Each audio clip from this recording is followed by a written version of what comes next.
Hello again. Okay, so here we are. Another 20 episodes have passed, so it's time for another behind the scenes look of what I've been doing. Um, Close up of the painting. So, most recent, just started this guy. He's going slow because I'm just having trouble deciding what to do with the colors. So, you might have seen him in the last two or three videos. He's not done yet. Usually, I have him done when I do this, but this time around, this guy's just going slow, so I'm not doing him. This guy you've also seen for a while, some sort of weird zombie sailor type guy, giant sized.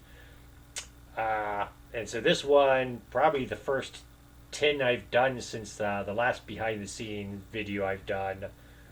I've been working on him, you might have seen if you noticed. So this guy's been working on for a while because he a lot of details, a lot of weird. Okay, where does his loincloth end and his pants begin? And had to make sort of decisions on what is supposed to be where.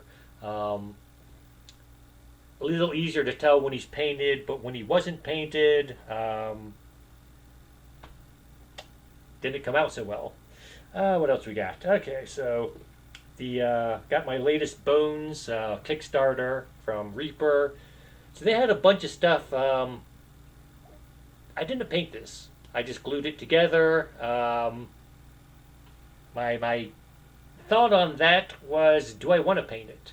On the one hand, you got the nice yellow semi-transparent resin. Um, Pegasus with bat wings instead of eagle wings. I don't know. Would I ever use it for gaming? I don't know. Do I want to paint it? Or do I want to keep it as it is? And that's the decision I've got to make. But I did glue them together. Speaking of things, this guy I've shown before, but I rebased him. So this was a wyvern or wyvern, however you want to pronounce it. And the problem I was having, this is an old pewter casting, and so it was very top heavy for the base. So I just found a heavier washer and glued it to the bottom and did some more painting around it. So last time, if you recall, it was wobbling a lot when it didn't take much to make it tip over. Now I've got it based well, so this is going well. Other things, okay, so Reaper has done a lot of. They took some of their old castings and they made these little comic type chibi style, and so I got like copies of both of them, and you really can't tell here. I'll raise it up so you can tell they got the same weapon. They're the same person, and so my idea was just to do a copy of each of them, and you know, both the realistic and the more cartoony one, just so I'd have copies and have the same paint scheme for both of them. And they also had this character, and again, it's sort of hard to see the face on the realistic one. The other one, that's what I like about the cartoony ones is you can do details of the eyes and stuff better just because they're bigger, and so you can make them look good. And you can actually put expressions on their face, and you can have them, looking to the side or looking up or rolling their eyes or whatever. So that's one thing I like about the cartoony figures that they do. Also had, we forgot, little treasure hoard here. It's just a treasure chest, little terrain thing. For some reason, they always have skulls on their treasure chests. I don't know why. So that was fun. Just something simple to do, but a lot of detail. So there's that. A lot less detail. This also came with the Reaper Kickstarter, a ant. So here it was painting the miniature and then gluing the wings on afterwards. Hardest part here was at the base. The ant wasn't glued to the base because that would make casting it harder, and the legs on the ant were actually spread out to I mean, about that wide. So I'd have to squeeze the legs in and then get the glue in the right place. And so basing this one was actually harder just because you had to hold it in place until the glue dried. But I did it. Other insects they had this sort of weird concept giant bee with this fly character on it. And so you got this fly with a sword and a shield, and he's on a giant bee. And will I ever use this in a game? Probably not, because I don't know of any games which use characters like this. But at the same time, it was fun to do. And again, had to do some gluing together. Again, they got the transparent wings, so did all the painting and then glued those. This is actually on a fully plastic base, and it was very top heavy, so I put a washer on the bottom and put some putty around there so it's more stable. Okay, so went back to Edinburgh. If you've seen my past videos, you're aware of that.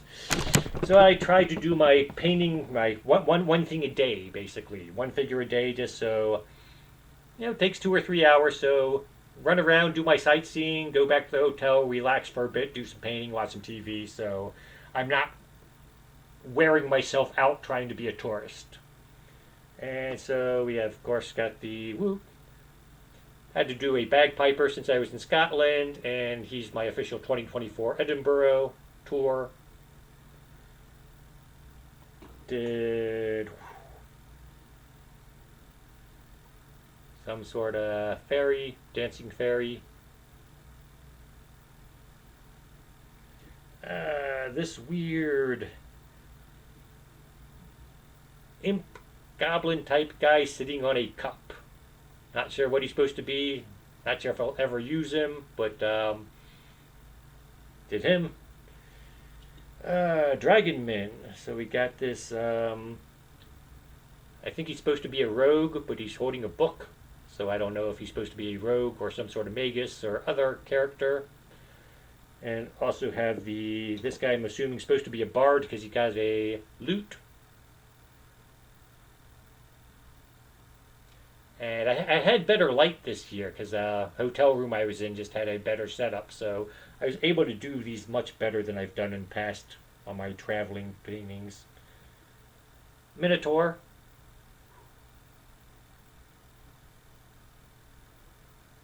They're always a little easy to do, although you can go in and do the detail as much as you want. And lastly on those, this weird Egyptian, I don't know if it's supposed to be a god, if it's supposed to be just a ibis man. Some game probably uses it for something. I don't know what game it does. Oh yeah, I nearly forgot. So this one turned out poorly. So this is supposed to be some sort of 8-legged dragon.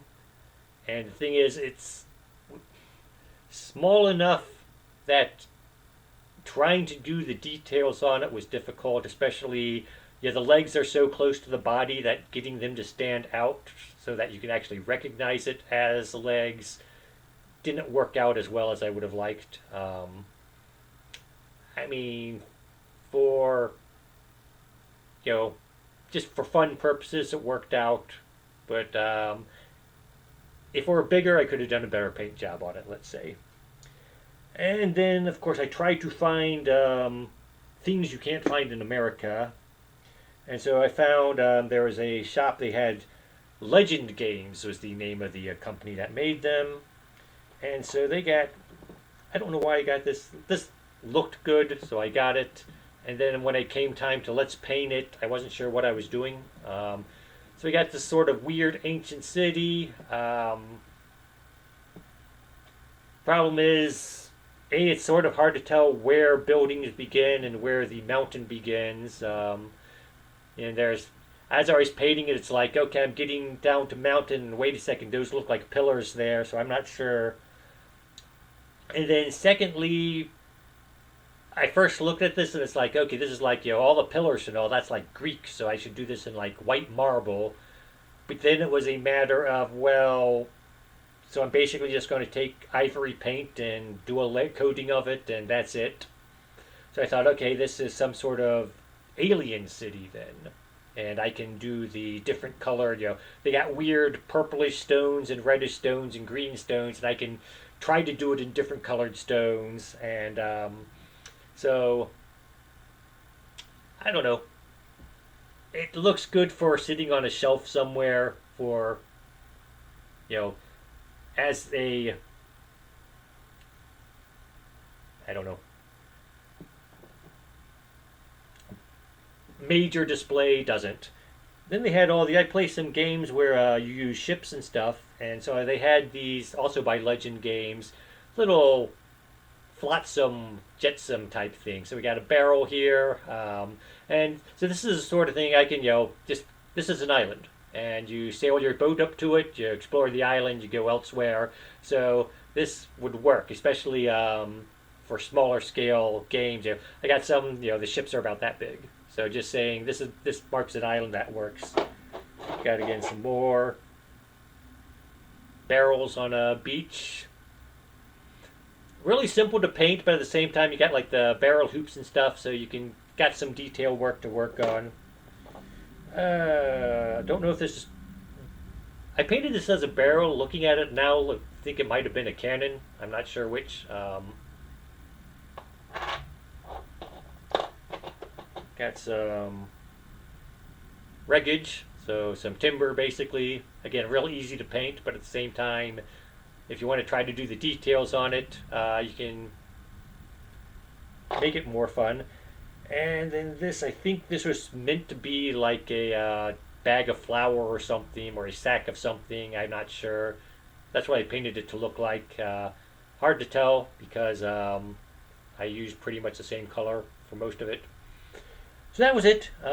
That's what I've been painting recently. I had my first thumbs down also on my defensive ray gun video because someone didn't like my pointing out that if this had been just something done on the internet as opposed to at the Olympics, then most people would have liked it. But got no complaints about that. My third highest viewed video is now my one on quicksand, which I did recently, and that also got a like. So apparently, my fan base is quicksand-oriented people. That's it. Gonna continue making videos, and when we get up to episode 140, we'll be talking about what I've been painting for the last 20 videos again. Thank you, and have a nice day.